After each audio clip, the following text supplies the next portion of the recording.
Omarosa won't see a single penny from book sales based on this nightmare scenario. Word of former reality television star and White House staffer Omarosa Manigault-Newman's book release spread like wildfire, accompanied by a number of claims, some of which have since been publicly refuted. Now it seems no matter what her book sales, Omarosa may not be profiting from her efforts, after all. Titled Unhinged, which some may suggest fits the author better than the subject of her tome, multiple alleged sources for her scandalous claims have publicly stated they did not say or witness when Maigault-Newman has stated in her book that they did. In fact, the cast of characters denying her book's statements or her credibility seems to be growing on a daily basis. As one example, pollster Frank Luntz, who is also an author of 4 books, was quick to take Manigault-Newman to task, boasting his complaint on Twitter.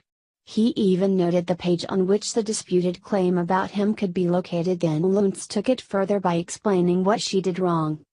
He also included a video clip of Manigault-Newman talking about an alleged inward ape, yet, even after all of this, the book continues to be sold, with one estimate being that Manigault-Newman could rake in a cool $10 million for it.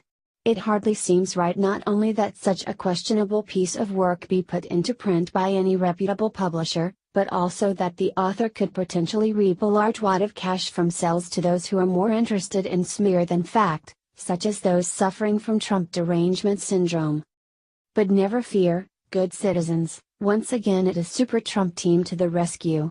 Arbitration has now been filed by Trump campaign lawyers in New York against Manigault-Newman seeking millions, which could include her ill-gotten profits and writing fee for the book.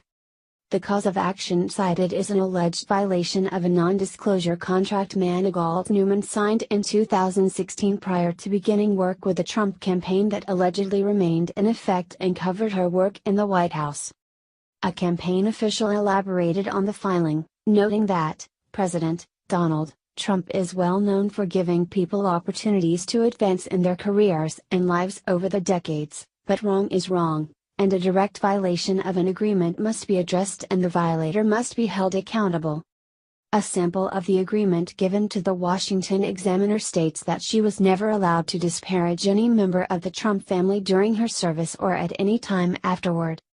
Related, Trump floors media with Omarosa dog comment. Drop they never noticed snaps shut. How effective such a filing will ultimately be remains unknown, as some dispute the non-disclosure agreement could still be binding after she began work for the White House, or that one that appears to violate an individual's right to free speech could be enforceable. And now, any downside the infamous apprentice villain might see in her revenue would be from lack of sales, although a similarly disputed and disparaged Fire and Fury by columnist Michael Wolff had made more than $1 million, with the possibility of hitting $7.4 million. Former FBI Director James Comey's A Higher Loyalty tripled the sales of Wolff's book in its first week, according to the Los Angeles Times, proving there is a high-paying market for negative books on President Trump and his White House. And that is a key point raised by critics of Manigault-Newman's book, that it was a quick way to make a buck, and if not stopped, it will likely erode the credibility of future exposes written by perhaps more authoritative sources. If publishers no longer care about the truth, then the line between fiction and non-fiction could eventually become so blurred as to no longer be visible. The public already has trust issues with the establishment media. If publishers are no longer differentiating fact from fiction, what hope is left of truth being relevant when there is power and money to be gained from the quick and easy lure, with no stop gaps, of publishing lies? With the president not quite halfway through his first term, and a second term seeming likely, it is also likely that unless something changes, more questionable attacks against Trump and his administration will be made for the fame and money it can so easily bring. This is unlikely to be what he was referring to in his talk of creating jobs and wealth